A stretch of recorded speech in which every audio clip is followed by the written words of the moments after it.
امام رازی رحمت الله تعالی علیه په خپل تفسیر کې تفسیر کبیر جلد اول صفحه 410 کې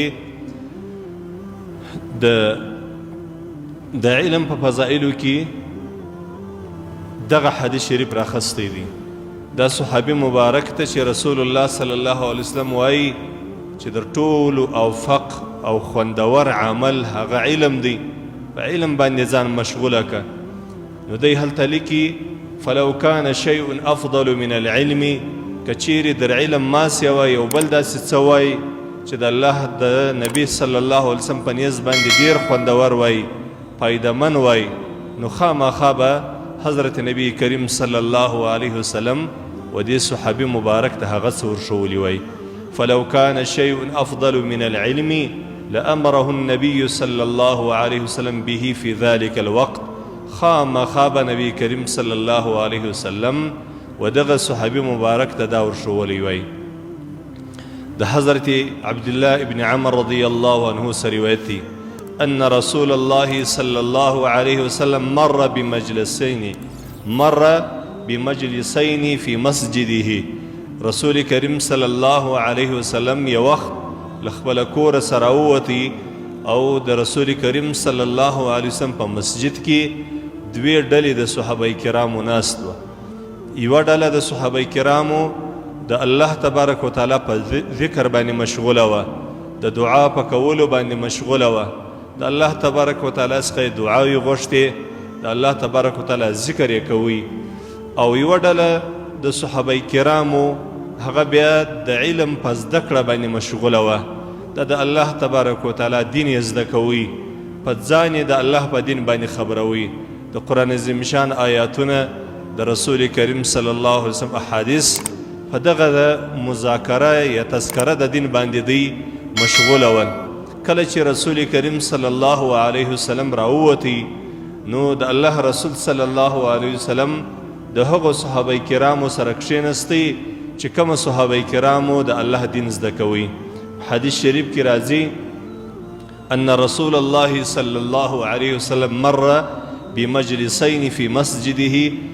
رسول کریم صلی الله علیه وسلم یو دوه مجلس ولیده چې په مسجد کې د رسول الله صلی الله علیه وسلم په مسجد کې شروع. فقال کلاهما علی خیر.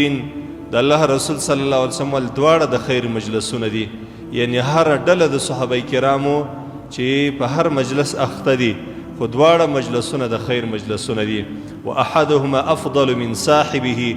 خو دا یو مجلس د صحابه کرامو، دا یو ډله د صحابه کرامو دا غوره دي د عمل په اعتبار باندې، د ثواب په اعتبار باندې در دا نورو صحابه کرامو.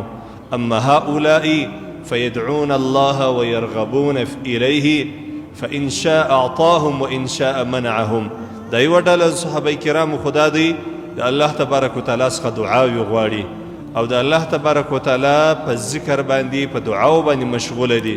که د الله جل جلاله خوښه سول نو الله تبارک وتعالی به دوی ته د دوی دعاوې قبولې کړي، او که د الله تبارک وتعالی نه سوه خوښه نو الله تبارک وتعالی به د دوی دعاوې دغسې پرېږدي، د الله د حکمت او د علم سره موافق به الله تبارک وتعالی ګوري چې د دوی په څه کې خیر دی. و اما هؤلاء دغه ډله د صحابه کرامو فیتعلمون الفقه او العلم. د صحابي مبارک د حدیث شریف روایت کې وایي نبی کریم صلی الله علیه وسلم داسې وویل چې دغه ډله د صحابه کرامو د علم په زده کړه باندې مصروفه دي، د الله د رسول صلی الله علیه وسلم سره مې دا توري واورېدل فیتعلمون الفقه، د فقه په زده کولو باندې مصروفه دي، دا علم دی. او العلم یا د علم په زده کړه باندې مصروفه دي. د الله رسول صلی الله علیه وسلم به کله د علم توري په صراحت باندې وویلي او کله به د الله رسول صلی الله علیه وسلم د فقه توري وویلي. لکه اوله ور چې حدیث شریف وویلي چې چاته چې الله تبارک وتعالی د خیر اراده وکړي نو الله پوهه د علم پوهه د دین ورنصیب کړي، دې ته فقه وایي. د الله رسول صلی الله علیه وسلم دا وویل چې دغه دویمه ډله د صحابه کرامو د علم په زده کړه باندې مصروفه دي، یا د الله د دین په زده کړه باندې، د الله د دین په دین باندې د ځان د خبرولو باندې مصروفه دي. ويعلمون الجاهل دی پوهه ورکوي و جاهل ته هغه کس چې د الله په دین نه دی خبر، د الله د دین په احکامو باندې نه دی خبر، هغه پوه کوي. فهم افضلو د الله رسول صلی الله علیه وسلم دغه ډله د صحابه کرامو دا بهترینه ډله ده. دوی د ثواب په اعتبار باندې، د اجر په اعتبار باندې در هغه اولو صحابه کرامو، در هغه اولې ډلې چې رسول الله صلی الله علیه وسلم ذکر وکړي، در هغو دوی بهتره دي. فهم افضلو. بیا رسول الله صلی الله علیه وسلم وویل وانما بعثت معلما، ما ته الله جل جلاله زه الله تبارک وتعالی راستولی یم معلم، په حیث د یو معلم باندې چې خلکو ته د الله دین وښیم، د الله پیغام ور وښیم، د الله دین ور زده کم. ثم جلس فيه، بیا د الله رسول صلی الله علیه وسلم په دغو صحابه کرامو کې کښېنستی.